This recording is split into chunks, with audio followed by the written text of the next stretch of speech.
All right, man, peace. You know, brothers, they say that imitation is the sincerest form of flattery. At least allegedly it is. Imitation can also be the sincerest form of malice and potential avarice, as in someone trying to take your spot, take you over, and utilizing your blueprint to do it. They also say that history is a chronicling of replacement. When we go through the timeline of life, we see that one person, one king was replaced by the next, one emperor replaced by the next, one president replaced by the next, one superstar in the sports world replaced by the next. And what we normally see is that the successor takes a little bit from the person who came before him, because that's just natural. The son is going to take something from the father. They're going to utilize his blueprint to a degree, the paradigm that he set, or at least that he added on to. That's how life, quote unquote, evolves. True evolution, not so-called scientific evolution. So, of course, when you watch Michael Jordan, you're going to see a little bit of Dr. J in him. When you watch Kobe, you're going to see a little bit of Michael. LeBron James has unabashedly stated that when he grew up, he was a Michael Jordan fan. Now, as he's gone on in the NBA and become more, quote unquote, woke and tried to act as if he's a man of the people, he now claims that Allen Iverson was his main inspiration. And I'll say this.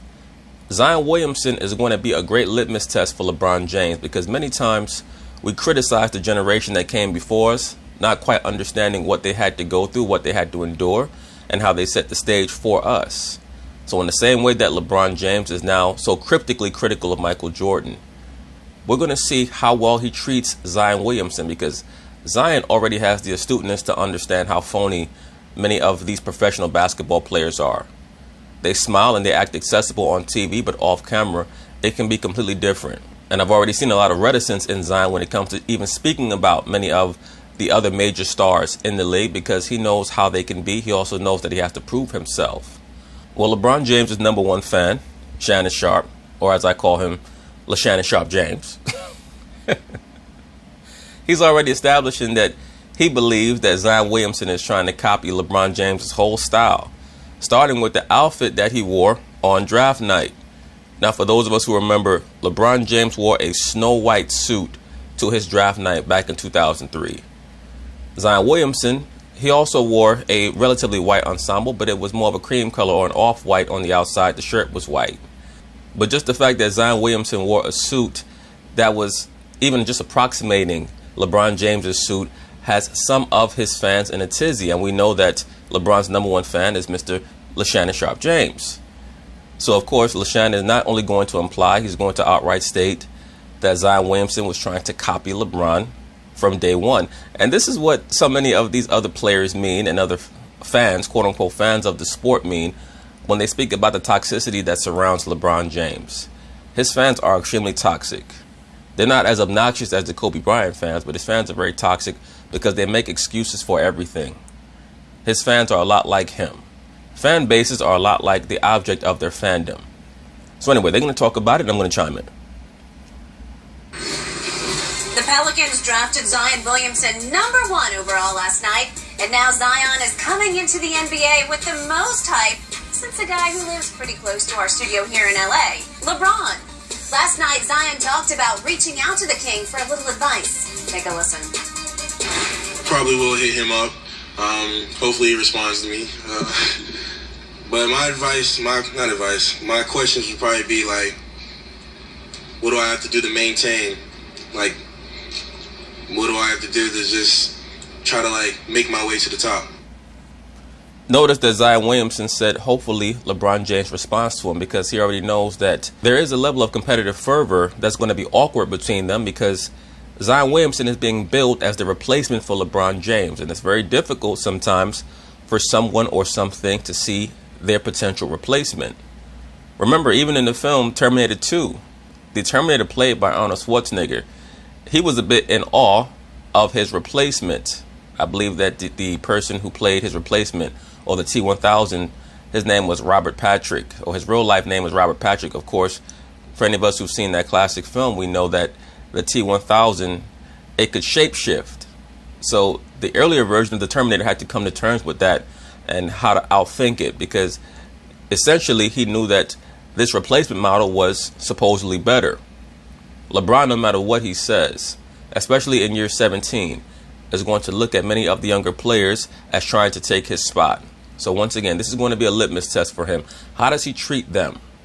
Because he's castigated Michael Jordan for supposedly not being as open and as communicative as he would have liked him to be. So we'll see if he's like that with Zion Williamson, so that he can set a standard for what he claims older players should be like to younger players.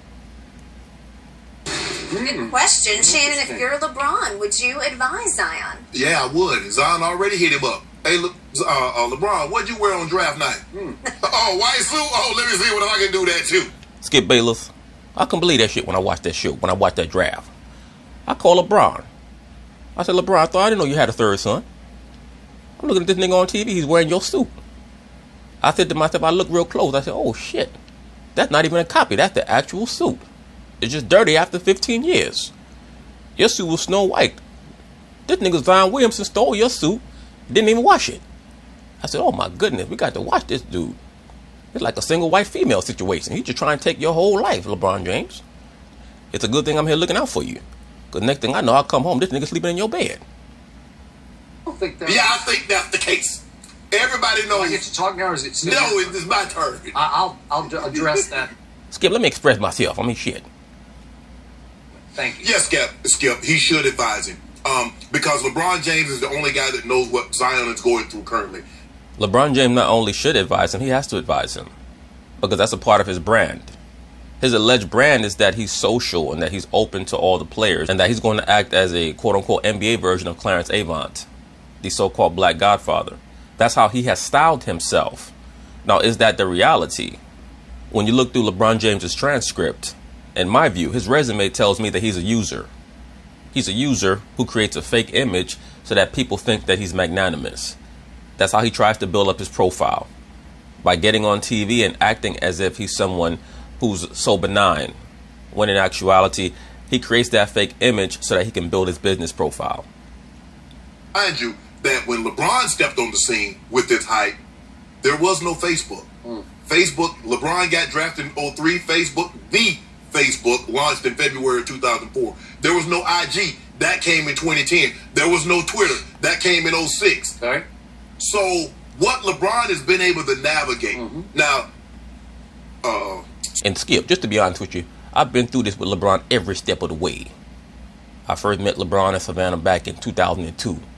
I thought I as an advisor, and eventually I fell in love. And we've been together since 2006, and we've been happy. So I'd appreciate it if you calm down when we talk about it.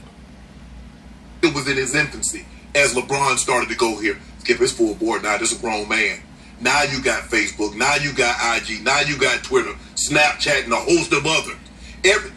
Once Skip, when LeBron started, there might have been 300 media members that covered the NBA. Now they're 300 million because everybody that has a social media account figures they're an expert and can chime in on everything. That's what. Hey, watch your mouth, Shannon Sharp. Watch your mouth. You damn Skippy. There's people out here who's chiming in. We're acting as an offset to a lot of the bullshit narrative that you guys spew on television. If you were more professional, you would not have to worry about people on social media chiming in. And I think that it's a great thing that the quote-unquote average man has a voice now, because there's an elitist mentality that people on television have. They want the viewer to believe that everyone on TV who claims to be a pundit is essentially superior to the average man just because they're on television. And that's not the case. Most of these people are just on TV because they're Masons or Luciferians to some degree, and they just happen to have a certain amount of communication skills. But no, their insight, for the most part, is no more in-depth than some of the higher level people that you see on social media. As a matter of fact, many of the people on the social media platforms work far harder and actually go way more in-depth in their evaluations of players, sports, scenarios, and even situations or storylines outside of sports on serious topics, because they have to in order to create an audience. They actually have to do real research, as opposed to having researchers and people who create and concoct viewpoints for them. Going to have to navigate. That's what he's gonna. LeBron doesn't do a whole lot of responding. You see, LeBron, Tiger did the same thing to Mike, because Michael Jordan was the only guy that Tiger Woods could call. What's going on here? I can't go nowhere. I get no privacy. Michael, how do I deal with all these hoes? Michael took the cigar in his mouth and said, I was waiting for this day. Everybody. And Michael told him that problem. You can't just shut up in your hotel room. You'll go crazy. So instead, Michael showed him how to leave his hotel room and go crazy. Get out and enjoy some of this. You think he told him that? Yeah, that's what Mike said he told him. Okay. Because Tiger was just, hope he told him a host of other things too. I was going to say, I'm not sure that's the guy I'd go to for that kind of Yeah, you don't want to talk to Michael Jordan to figure out how to deal with the social aspect of being a superstar, because you'll just end up being a womanizer. And if you're not someone who has the ability to compartmentalize things on the level of Michael Jordan, you're not going to make it. Tiger Woods, he needed a whole level of fundamental education on life before he spoke to Michael Jordan on how to deal with fandom and groupies, etc. Because Tiger just fell off the side of a cliff once he discovered vagina. And you notice when Tiger Woods had many of his troubles, Michael Jordan and Charles Barkley and a lot of the other superstar athletes who were advising Tiger, they stepped back. And now that he seems to have reclaimed a certain level of stability, now they want to step back in. That's how so many people can be, especially if you're not particularly relevant in their life other than being a part of the quote-unquote club. I don't know. I ain't going there. I don't know, but what you talking about, Skip, baby? Skip, I'm trying to interrupt my point. I'm making a point. I'm about to whoop your ass again. Stop cutting in. I mean, shit, okay. So what? Tiger Woods, Michael Jordan like some pussy. So do I. Calm down. Shit. I just think the thing is that LeBron has done a great job both on and off the basketball court, Skip, of navigating this thing of fame and for the most part staying out of harm's way. I agree. Skip, Mike was a brand. Mike had all these endorsements. But LeBron said, he took a lot from Mike. I want to be a brand. Skip, he used to have an endorsement deal with Nike. Not Nike, but... Well, Shannon Sharp, I'm happy that at least you admit that LeBron James has taken a lot of his blueprint from Michael Jordan. It's good that you understand that.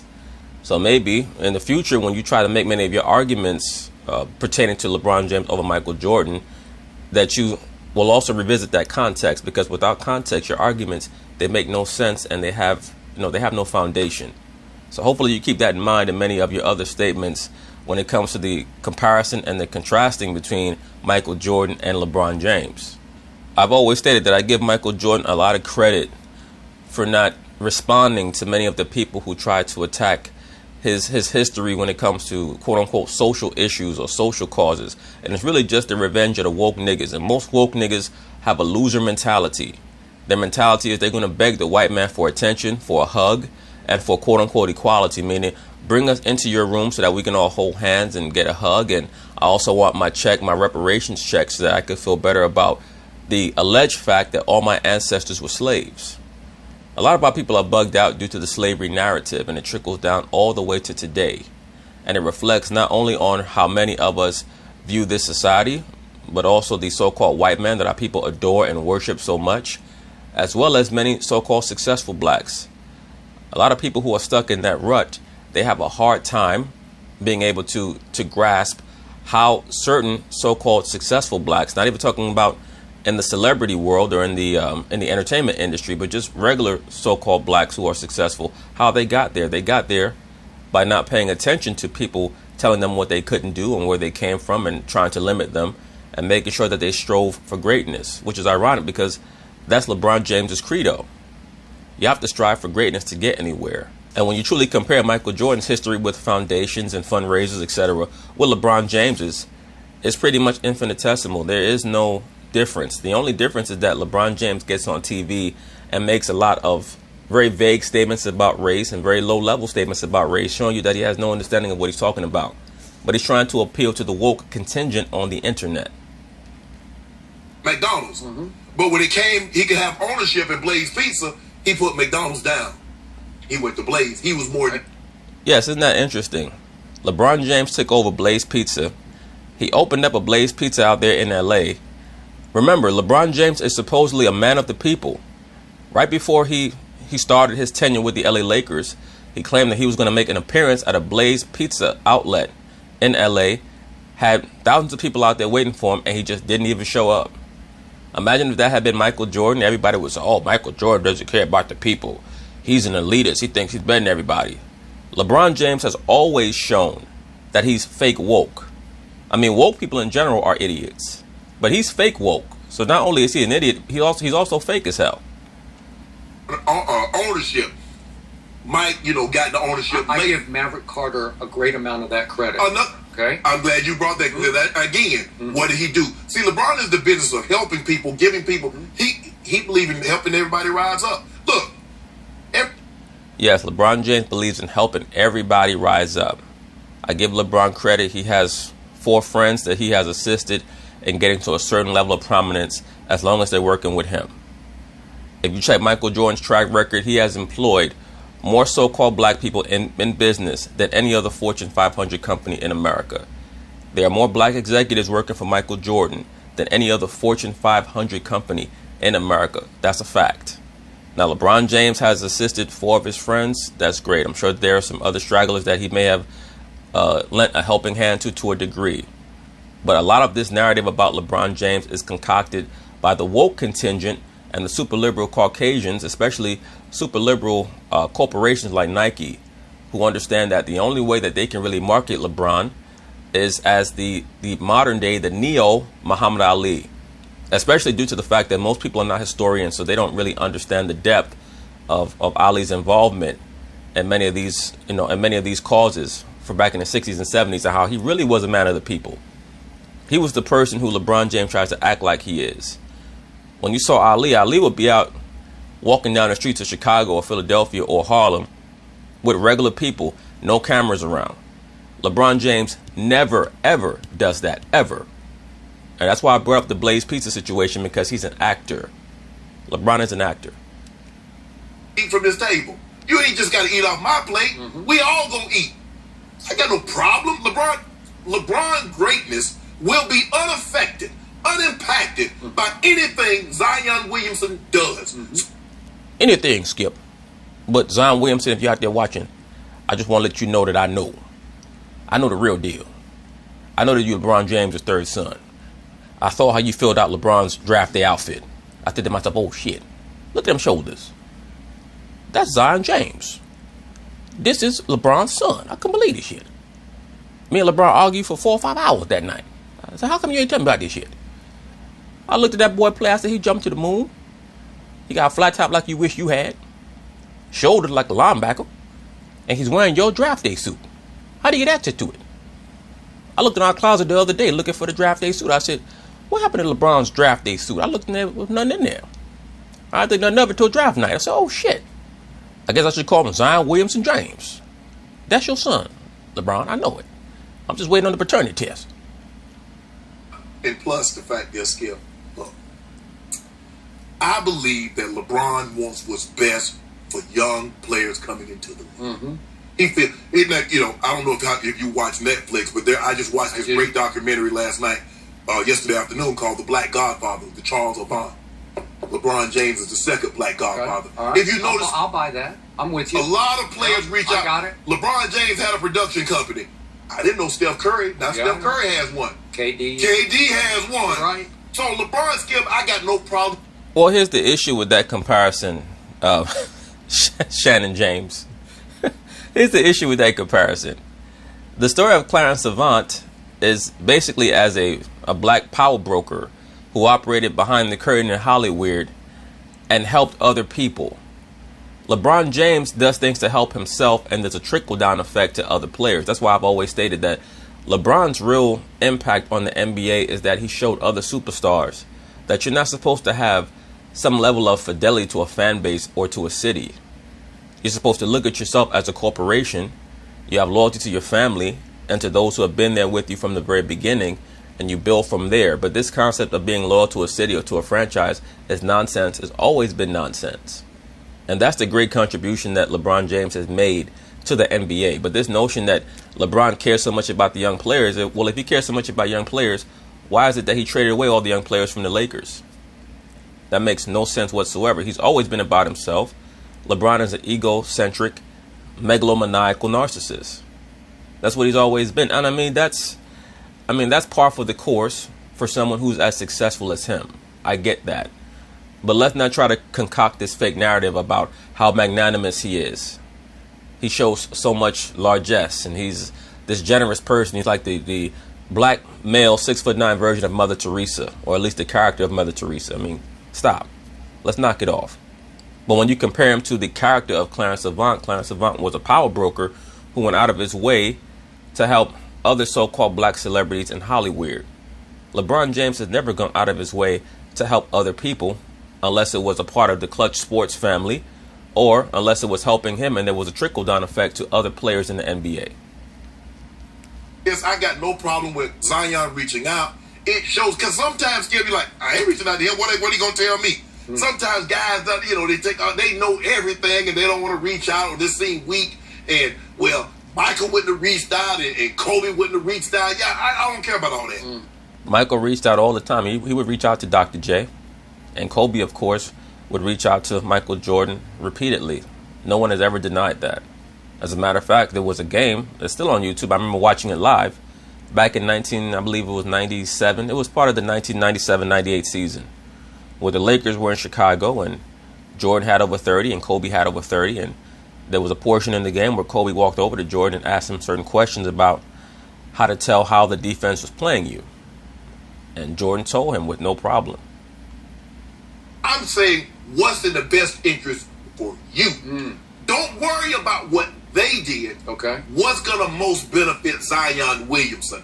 And I believe reaching out to LeBron James, who can help him, give him an idea of what he's going to need to do to navigate as far as keep your head down, block out the noise. Because there are going to be times that people are going to say some things about you that, hey, might not be true. Okay. Can't respond, keep your nose down, butt up, and work. And Skip, to be honest, that's the advice that I will give to Zion Williamson if I trusted his ass, but I don't trust him. I think he's looking for some type of back child support payment to get his career started. Put a little boost on his rookie contract. So I told LeBron, I said, look, if he try to contact you in any way, just give me the phone. I'll tell him everything he need to know.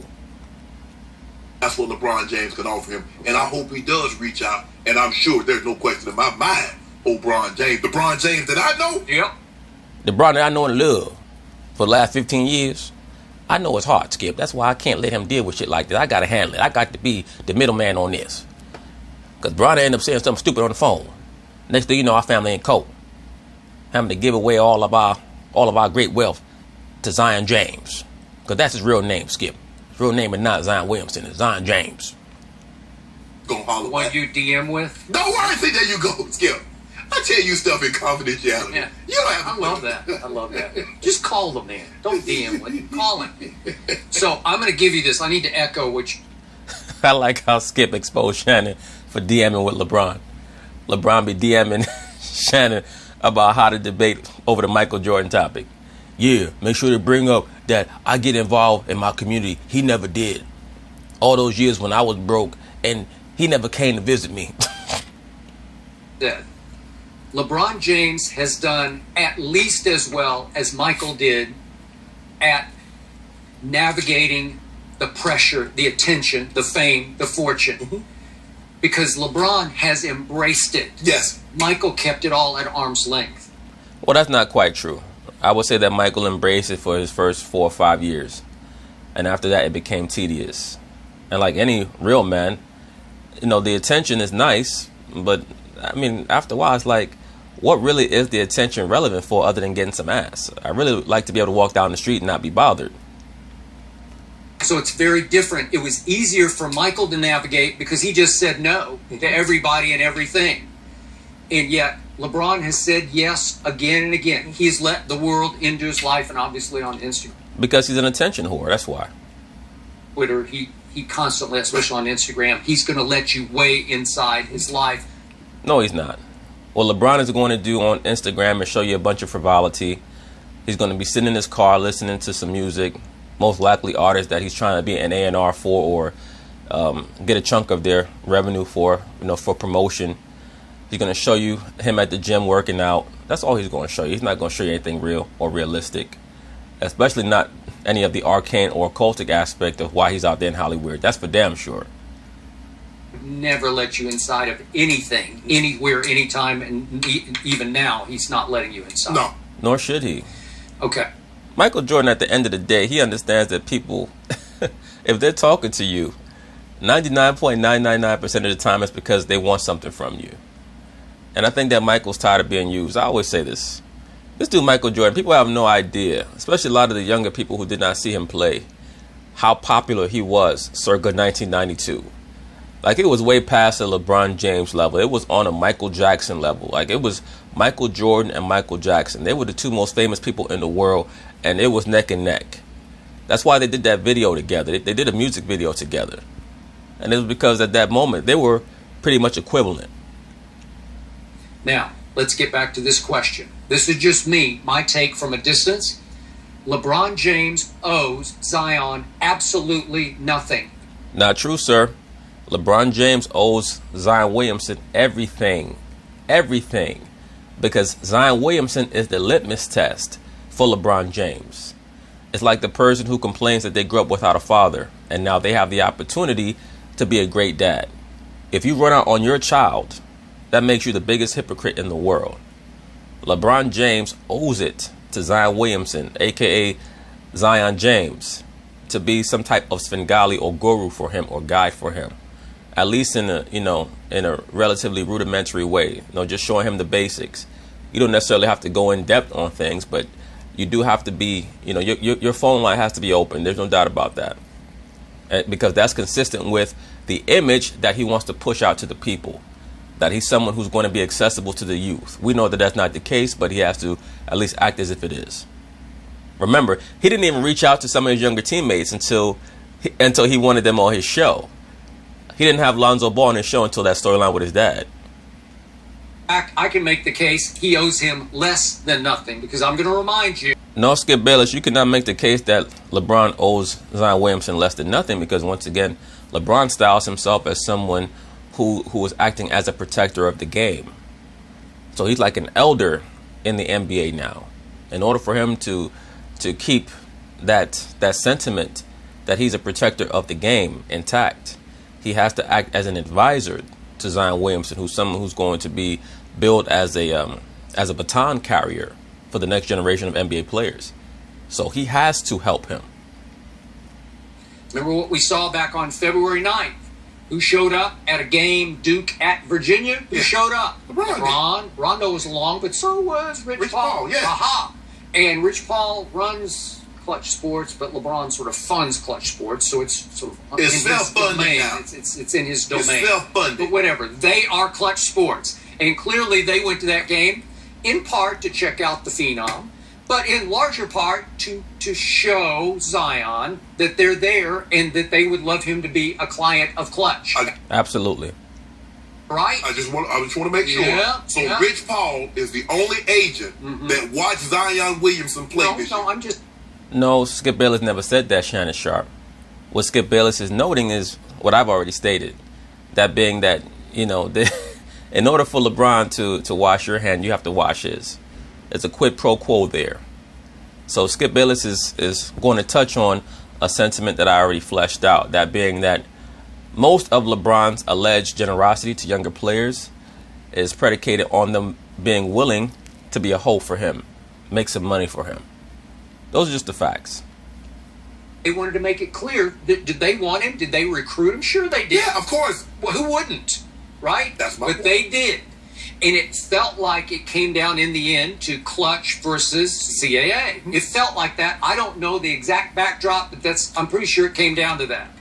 I'm pretty sure that Rock Nation was intermingled in there as well. And despite him, LeBron showing up at that game, which was a nice gesture, but LeBron's a huge basketball fan. Correct. I think he wanted to see up close and personal. What's this kid made of? Yeah. By the way. Well, Skip Bayless, I was there as well. I was sitting at half cold. Because I wanted to see what all the hype was about. For people to claim that this dude is going to replace LeBron. That's the first time I had an inkling that there was some paternity issues there, Skip. That Zion Williamson is really Zion James. And we're going to be talking about this over the course of the season. Because I do see it. I look at the top of Zion's head. I saw just a little bald patch. I said, oh, shit. That's my baby's son. Game. Duke won by 10 at Virginia, the eventual national champ, and Zion took a grand total of 8 shots in that game and made 6 of them. Now, RJ took 15 shots and he made 8, and that was his best game of the year because he made 6 of 10 threes, which was an aberration for him as a 30% three-point. Skip Bayless cannot stand R.J. Barrett. He cannot stand that dude. But that was arguably Duke's best game of the year with LeBron in the front row, right? Yes. Okay. So, what happened? Zion, thanks to mom and stepdad, they chose CAA. Okay. I can't argue with that. Right. Okay. And yet, that should burn the bridge for me. If I'm LeBron James, I'm out. Like, just go it alone, because he had a chance to actually hire LeBron. In effect, you'd be hiring LeBron as your big brother figure, as your godfather figure, as your chief advisor. You don't think if you were part of, like Anthony Davis is part of Clutch, so do you not have a direct pipeline to LeBron? Now they're obviously teammates. So I've said this in the past, particularly pertaining to videos that I've made on LeBron that feature Shannon Sharpe and Skip Bayless. I have to give Skip a lot of credit, because back 10 years ago, I thought that Skip was just a big hater of LeBron, quote-unquote hater. And I realize now that he saw a lot of things in LeBron way ahead of the time that did not start to manifest until LeBron started to win championships. You know, they always say that when they are able to elevate to a certain level of success, that's when they show you what they're really about. You know, when they start to feel the prosperity, the offshoot of their hard work, now they start to show you who they really are. Are they able to maintain that certain level of quote-unquote humility, or are they able to stay within the bounds of reality and not allow their ego to overwhelm them? Or do they become, you know, some type of megalomaniacal narcissist, as I've stated LeBron James is? And I see that Skip Bayless saw this from a very long time ago.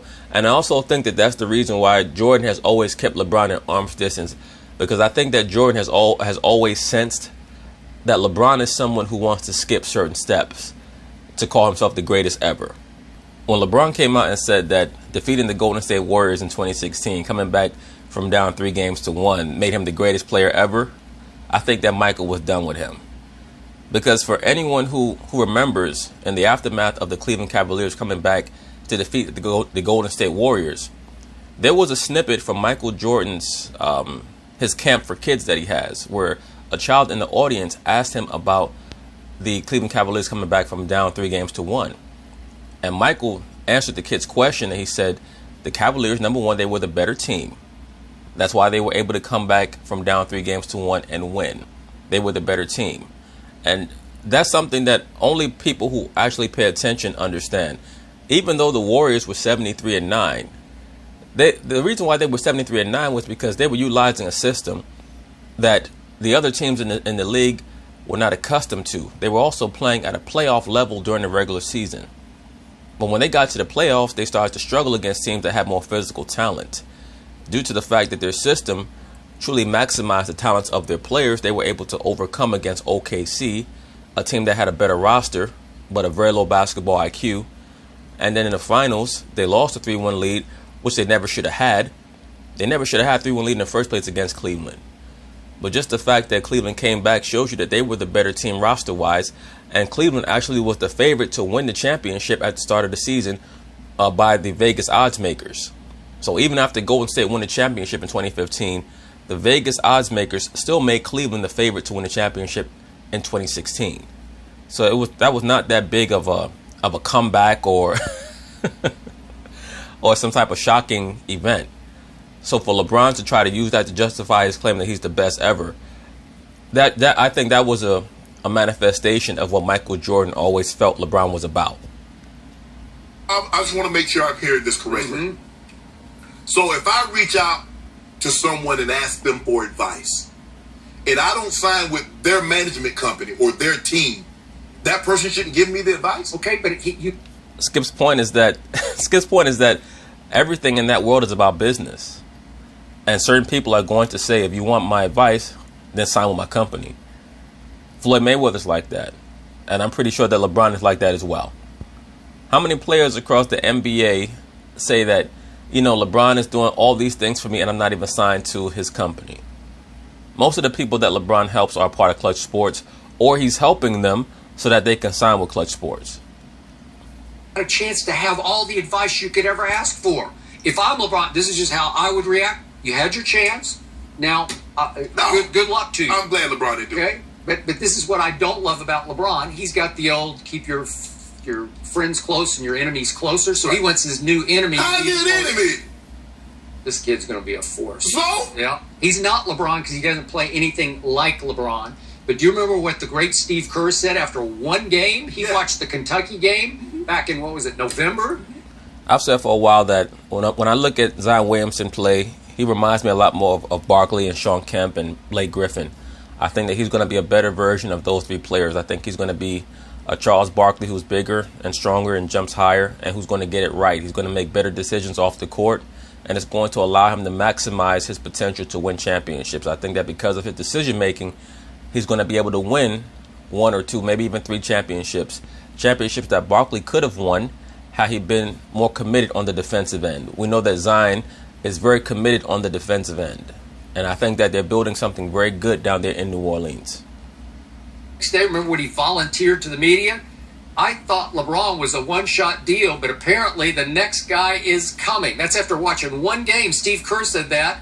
And then he said, Adam, he's talking to Adam Silver, wherever you are, I hope you're not listening, like, I don't want to get fined. So for me, Skip, I mean, there's no better person he can reach out to, because not only is Skip, there's no better man.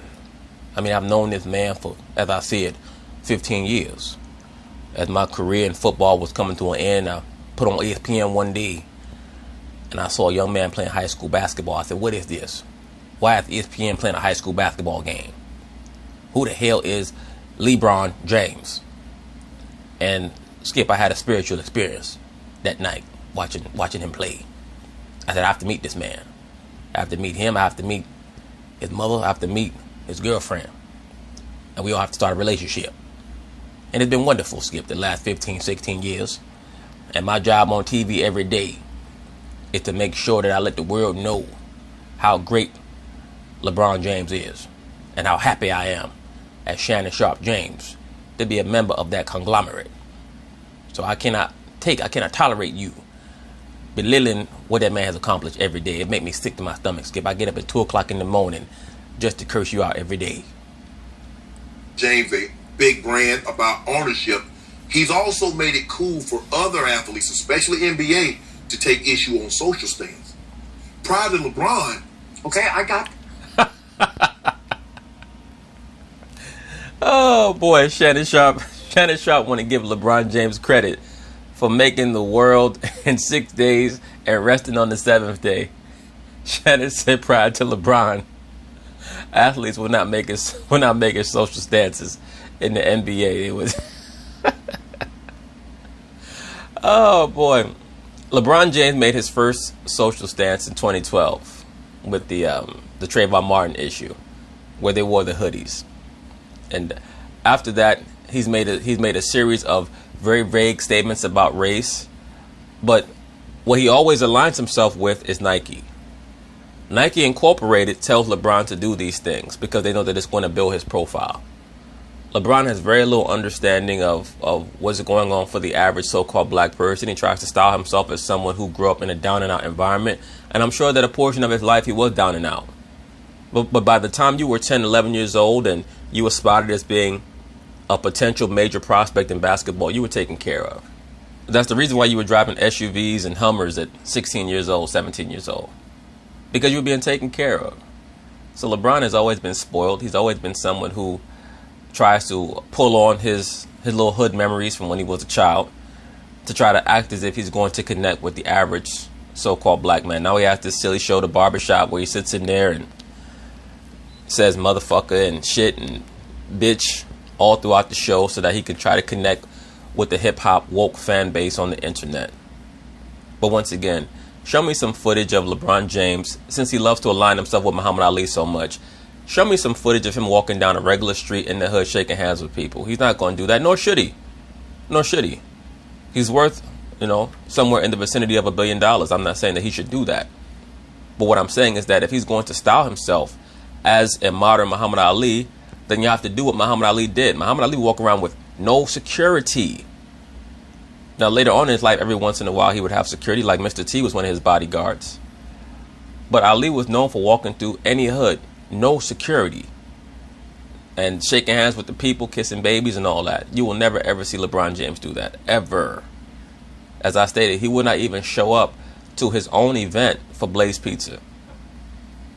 Give you that, but that has nothing to do with giving advice to a kid. Skip, you gonna give him advice. Hey, you can't eat you can't eat that table, that plain food, that locker room food. You're gonna have to get you a chef. You're gonna have to take care of your body. You're gonna have to get your sleep. You're gonna have, hey, the women gonna be there, whatever. Hey, basketball is the most important thing. Zion Williamson is definitely gonna have to lose at least 25 pounds. There's no doubt about that. Be your wife, your mistress, and your girlfriend. That is it. And Skip, let me say this, since we're on that topic. Football was my wife, my mistress, and my side bitch. Okay? Now, I had about 10, 11 other broads that service, the great scepter between my legs. But at the end of the day, I put football first. Everything else will come in time. But the most important thing is basketball. They're very similar, Skip. You see how he talks about his mom. I like to hear his mom was dressed alike with the white outfits. LeBron James, Gloria is the end-all, be-all. Skip, that man love his mama. Oh, my goodness. Don't let us be in the bed, me, Savannah, and LeBron, and he get talking about his mama. We never get to sleep. I say, nigga, will you shut the fuck up about Gloria James and give me some more covers? I mean, shit. Keep me up all damn night. I gotta get up early in the morning and whoop Skip ass. Okay. Got no problem with that, Skip. Reach out. See, sometimes we get so caught up that we won't help. Skip, billionaires, if I'm a billionaire, I'm not going to go to a guy that's making $100,000 and ask him for financial advice. I'm going to go to the guy that knows what it's like to have this amount of money. You always tell me that if you're the franchise quarterback and they draft a rookie quarterback, that you don't owe the kid anything. I didn't say that. No, you don't owe him. But if he asks for, I'm not saying you go, hey, bro, put your arm around and say, hey, brother, I'm going to take you under my wing. Yeah. But if he reaches out to you, I don't believe you should shun him. Skip Bayless, look, in my last year in Baltimore, they drafted a tight end. And I knew that he was nowhere near my level. I mean, at that point, I was 35 years old. I was still 0.1% body fat. Ran a 3.9 40 at a 56-inch vertical leap. But I said, you know what? Everybody's career come to an end. So let me help his ass out. I didn't look down on him. To this day, I could still run a 40-yard dash in about 3.8 seconds, 3.9 seconds, depending on what type of shoes I have on. But do I play in the NFL? No. I have to grow, Skip. We grow in life. You're saying he should do. Okay. So now I've got to clarify my final point about, you didn't give me a chance to talk about the suits. I do not believe Zion was paying homage to LeBron James. I don't think he had any idea what. Oh, stop it, Skip, baby. You need to stop, Okay. right? Skip, you better stop it. What color was Zion's suit last night? White. Skip, stop it. Zion's suit was the same color as your teeth, off-white. Okay? The reason why the suit was off-white is because that's LeBron's suit from 15 years ago. The suit was snow white 15 years ago. It has faded with time, like your face. Skip, don't get on TV talking all this bullshit. It was not white, it was cream. It was cream. Wow. Hey, it was cream. And he wore a white, just snow white tuxedo shirt, which has that pleated bib in the front. Oh, wow. And he wore it open collar. LeBron wore pure white. White as the driven snow white. I love LeBron too. It was white as a driven snow, but it's white like me. Pure. Wonderful.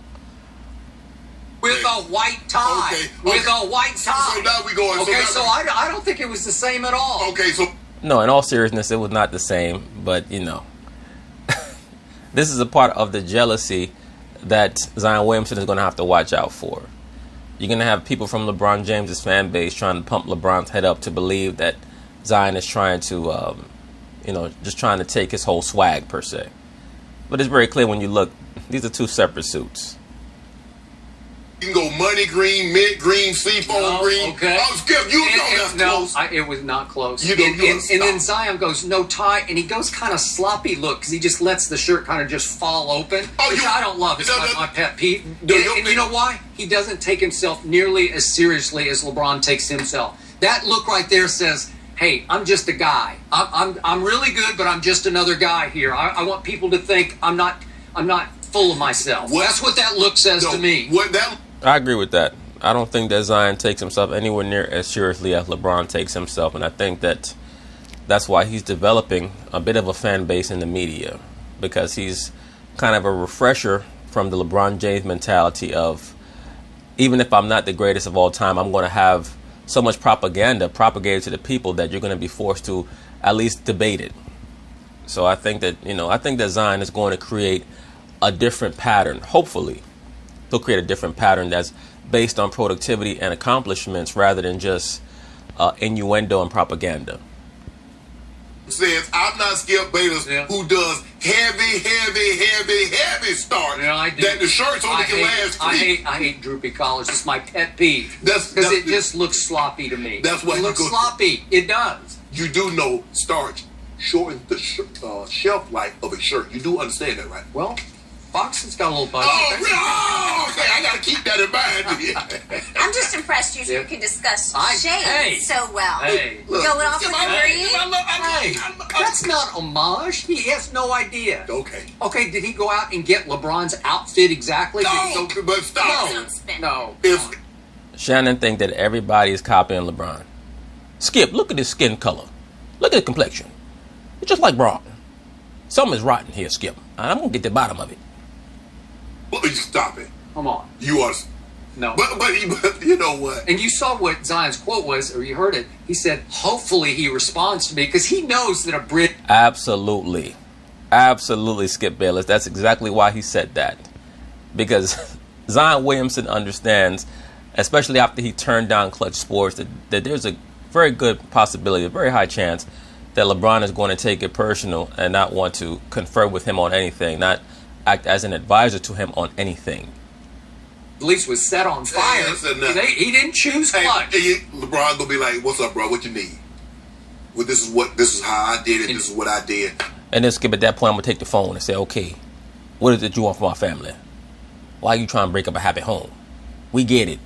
You the new little hot thing in the league. Okay, we got about 2-3 years left. Let us enjoy our time. I mean, shit, we got one more championship left. Hopefully. Do not try to ruin our family. What we doing here? Stay down there in New Orleans and eat your gumbo and get fat." Gotcha. You know what Zion was thinking? I'm Clutch. They're unclutch. You know. Whatever. No, he's not. Zion Williamson definitely dressed like the #1 pick last night, sporting an all-white suit. By a lot of accounts, Skip calls it cream.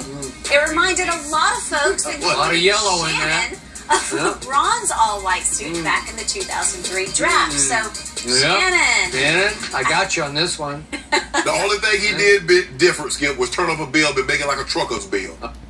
Yeah, Skip, that's all he did. Make it like a trucker's bill. And you don't know shit about that, Skip Bayless. You know, everything about me is big. I have big trucks. I like big women. And I tell you what else is big, but we on TV, so I don't want to go there. You don't know anything about that being from the South. You don't drive no big trucks like I used to. Oh, really? Who do you think wore it better? Look, Skip, in that time, if Zion had showed up in 2003 with the suit he had on last night, they'd say, "Man, if you don't get that Pee Wee Herman suit up out of here, we know something." All right. If LeBron shows up in 29... How could you say who wore it better?